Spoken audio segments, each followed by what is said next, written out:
Morjesta! Hei, tervetuloa taas uuden reissun pariin. Tällä kertaa mä vietän pari yötä. Ensin kierrän tässä Torronsuolla. Täällä ei saa yöpyä, mutta suuntaan sen jälkeen tähän lähellä olevalle Liesjärven kansallispuiston alueelle pariksi yöksi. Mukana on riippumatto ja hyvää retkimieltä. Sen tarkempaa suunnitelmaa ei oo eikä tarvita. Tervetuloa mukaan reissuun.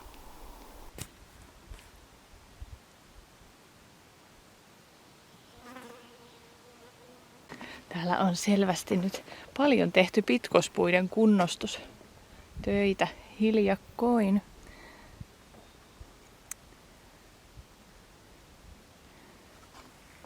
Suot on sellaisia paikkoja, että näissä, jos kulkee vaan äkkiä, niin tuntuu siltä, että eihän täällä ole mitään, että tylsä paikka.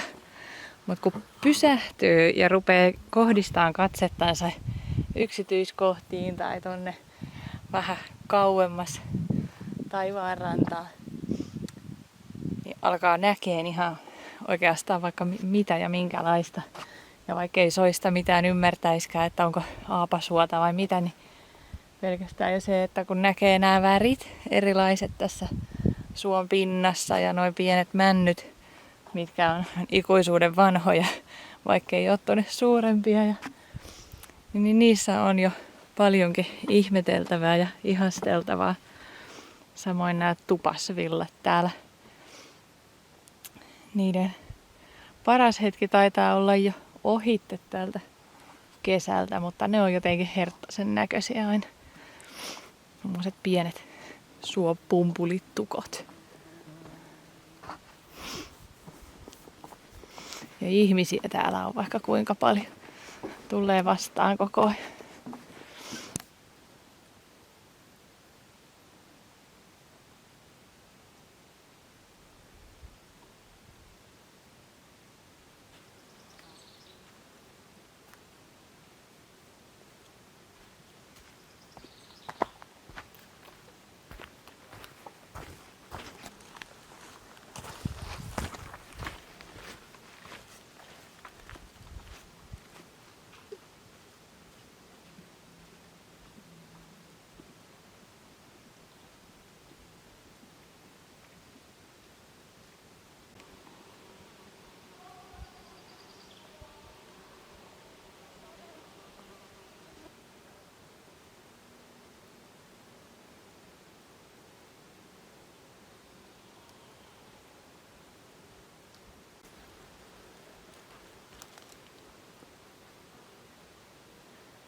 Täällä ainakin näkyy tää soiden ennallistamisprojekti. Tässä on myös ihmisten tekemiä patoja ihmisten tekemiin ojiin.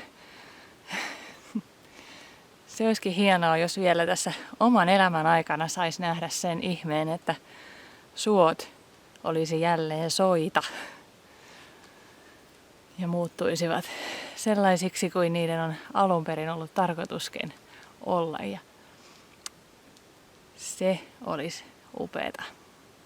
En kyllä osaa arvioida, montako vuotta menee siihen, että esimerkiksi täälläkin nämä ojitetut suot on sitten semmoisessa alkuperäisessä muodossaan. Eiköhän siihen enemmän kuin vuosia 2 mene.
Mä olen nyt tässä Idänpääkallion näköalapaikalla.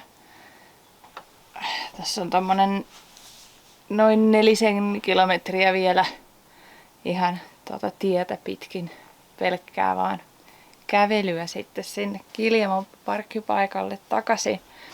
Että mä oon sitten mennyt tämän koko ympyrän eri Torron kylä on tuossa seuraavana ja sitten sitä vielä tietä pitkin. Ei ainakaan ole kylmä. Jano vähän rupeaa olemaan. Vettä on vielä jonkun verran pullossa, mutta aika hyvin on tullut juotua tässä. Että niin, rupeaa sekin kohta loppuun. Kello on 2:15. Niin tuosta parkkipaikalle semmoista reipasta nollataulussa kävelyä ja niin vähän välipalaa siinä ja sit mä lähden suuntaamaan sinne Liesjärvelle. Mä menen ihan ekana nyt sinne samaan paikkaan, missä olin viime syksynä toisen lapseni kanssa. En just nyt muista nimeä, mutta parkki oli siinä aika vieressäni. Siitä on hyvä sitten ottaa kamat rinkkaan ja jatkaa hommia siitä sitten. Täällähän kulkee tosiaan tää Hämeen Ilvesreitti myöskin ja tossa on noita kylttejä, missä on semmosia ilveksen kuvia. Se on ollut mulla kans jo pitkään mietinnässä, että olisi kiva kulkea vaikka osia pätkiä siitä Hämeen Ilvesreitistä. Ja nyt tässä on tosiaan tämäkin kohta osuu siihen reitille. Kokonaismittaahan sillä on peräti 250 kilometriä. Että siitä saa kyllä ihan kunnollisen kokoisenkin vaelluksen aikaiseksi, jos koko homman haluaisi mennä päästä päähän.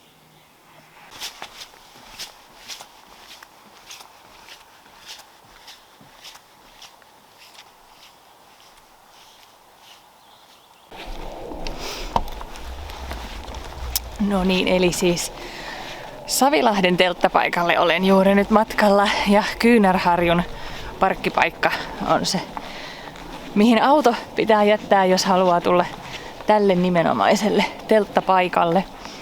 Eli tuosta Kakkostieltä on opasteita Liesjärvelle parinkin eri kohtaan.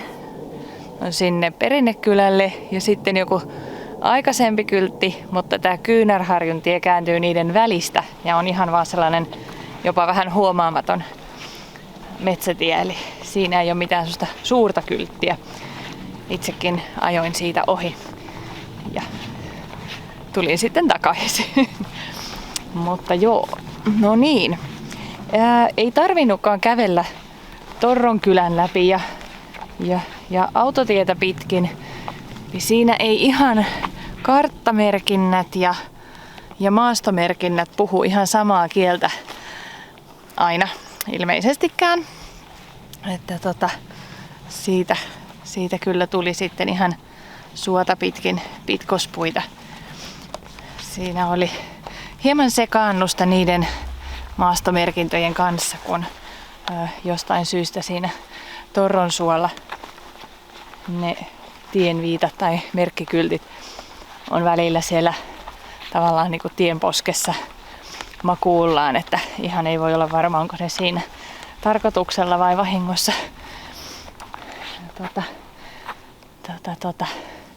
Eipä siinä mitään.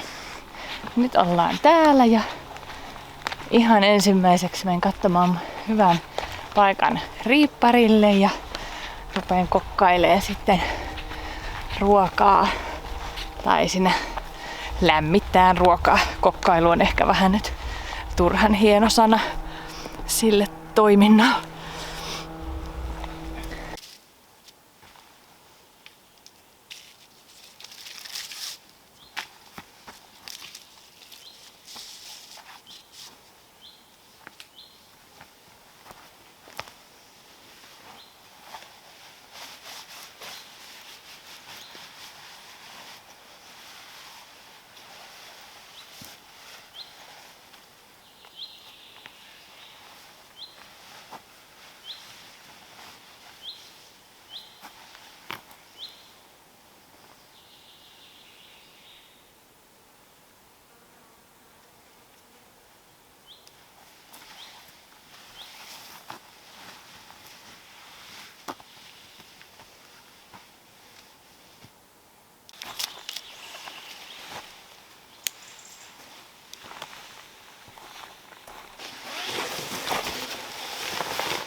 kasviksia ja kanaa. Se on ihan hyvä yhdistelmä. Trangia. Vannoutunut trangia käyttäjä olen. Sillä on hyvä lämmitellä ja keitellä ja paistella ruokaa. Hauska välillä niitä lukee vertailuja eri retkikeitinten niin kuin välillä, että onko trangia jo ihan pois muodista tai onko se siitä tullut niin kuin muut keittimet jo ohi, mutta itse kun katselen tuolla erilaisia keittimiä hyllyjen välissä, niin aina lähden sieltä kyllä tyhjin käsiin pois, koska totean, että trangia on ratkaissut toistaiseksi vielä kaikki ongelmat mitä niissä niinku muissa on, että en ole vielä osannut hankkia mitään muuta.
Huomenta.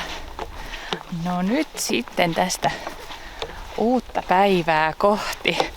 Otin sellaisen pitkän ja rauhallisen aamun.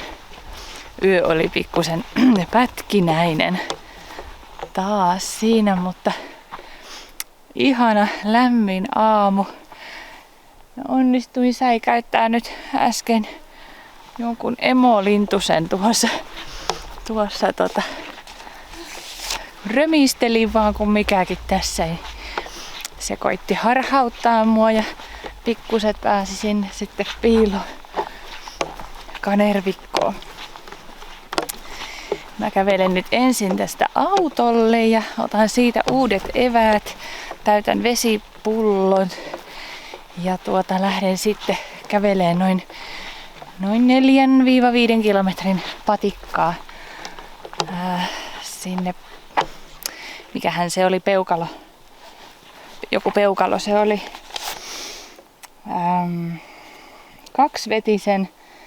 Kaksivetisen telttapaikalle suunnittelin meneväni seuraavaksi yöksi. Peukaloisen polkua pitkin. Siellä olisi jotain pari pientä siltaa merkattu karttaan. Olisi jotain varmaan kivoja pieniä veden ylityksiä. No niin. Taitaa olla sortsikeli taas tänäänkin kulkea. Itikuita piis.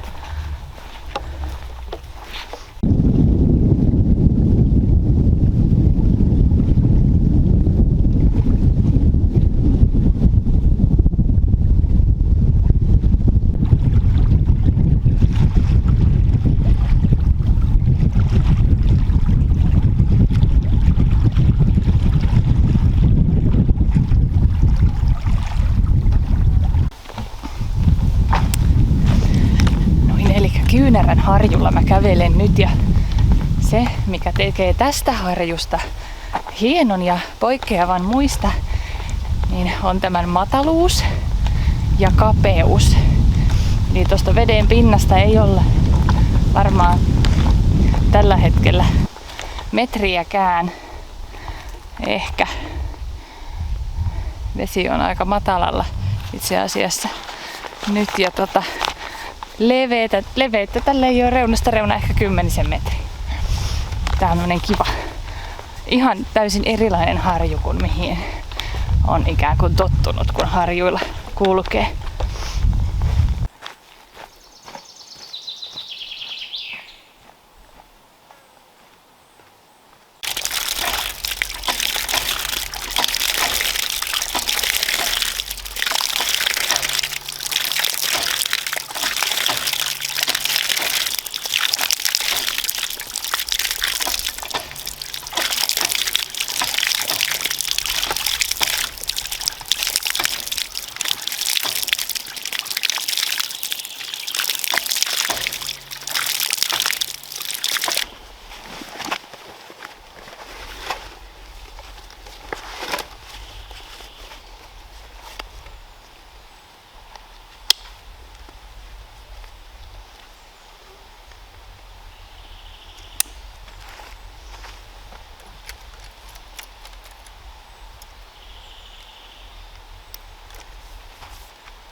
Mä oon nyt tässä Siltalahden nuotiopaikalla evästelemässä.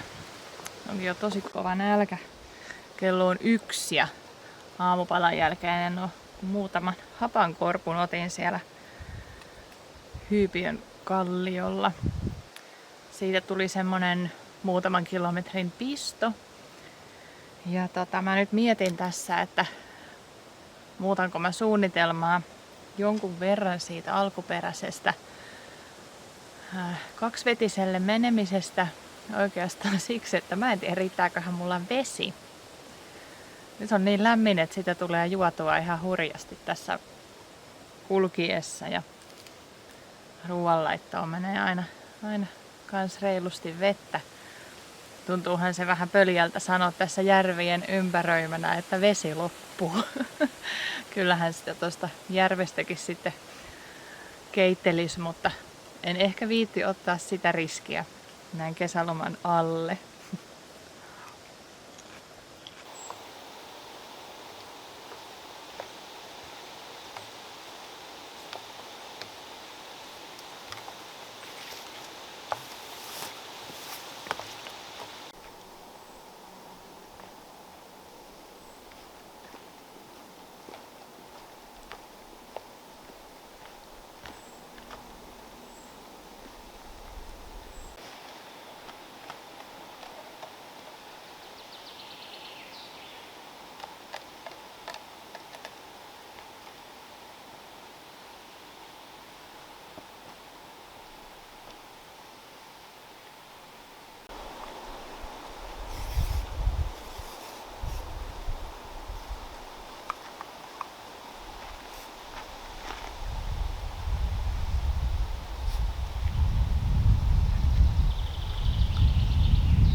Tähän tuli nyt meikäläisen stoppi tältä päivältä.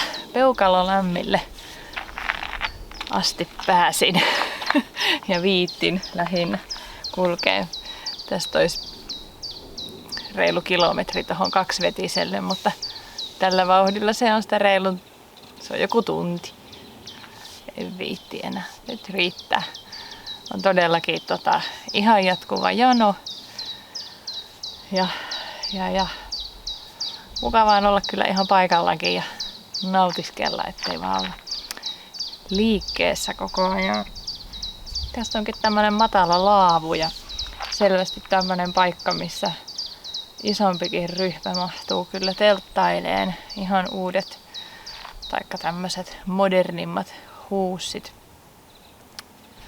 Voisin kuvitella tänne jotkut partiolaiset ja jotkut muut tämmöiset ryhmät ihan hyvinkin touhuilemaan.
Mä lähdin käveleen tähän kaksivetiselle nyt vielä iltapuhteiksi ja täällä ei näytä olevan ketään täälläkään. Täällä on kyllä ollut, koska ensimmäisen mikä huomasin, niin tästä kodasta nousee savu tuolta hormista siinä on ihan sallittu pitää tulta, vaikka nyt on maastopalovaroitukset. Sitä vain ihmettelin, että se ovi oli jätetty auki. Ihan sellainen kivillä pistetty auki. Ja sitten kun mä kurkkusin hiilloksella, nyt on sammunut, mutta se oli vielä lähtenyt uudestaan palaan se edellisten tuli. Et ei näihin hormillisiin paikoihin ole ihan sopivaa jättää valvomatta sitä hiillosta. Ja varsinkin jos ovi on auki, mä sit suljin sen, ettei sieltä mikään kipuna lennä sitten vahingossakaan tänne ulos. No, uimapaikka on ehkä vähän nyt pettymys, että samanlainen umpeen kasvanut kaislikkoranta tässä on kuin tuolla Peukkalolammillakin.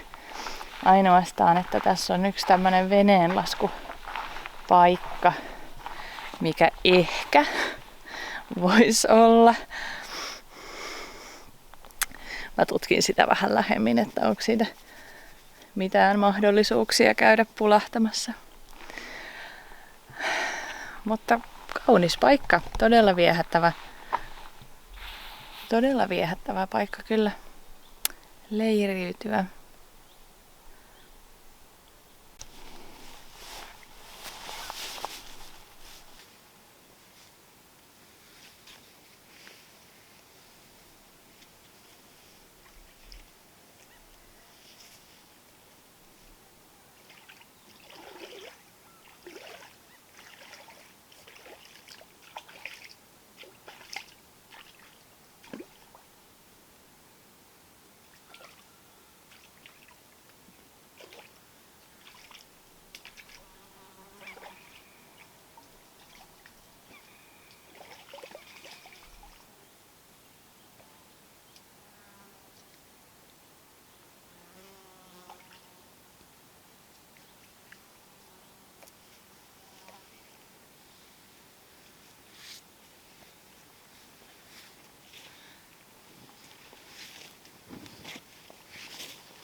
No, virkistihän se tuokin tietysti jonkun verran. Sai ainakin ylähiet pois. Joo. No ei tää nyt ole semmonen uintipaikka. Tai se mitään. Tässä on paljon elämää. Joutsen perhe selvästikin asustelee tässä järvellä. Ja tässä on varmasti kauniit kesäillat. Katsella ja kuunnella näitä ääniä täällä.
Tää retki rupeaa olemaan nyt todellakin päätöksessään. Tästä Korteniemen tilalta löytyykin aivan ihana pitkä hiekkaranta, jossa pääsee pulahtaan raikkaaseen veteen ja pyyhkii retken hiet ja hyttysmyrkyt pois nahastansa. Tänään on maanantai ja täällä ei ole tänään mitään niin sanotusti auki, että ei ole eläimiä eikä mitään toimintaa. Mutta tiistaista sunnuntaihin täällä on sitten kaikenlaista perinnetoimintaa ja järjestettyä ohjelmaa myöskin. Mä tulin nyt vaan tällaiselle nopealle piipahdukselle ja kurkistaa minkälainen miljöö tää on ja ennen kaikkea tulin uimaan.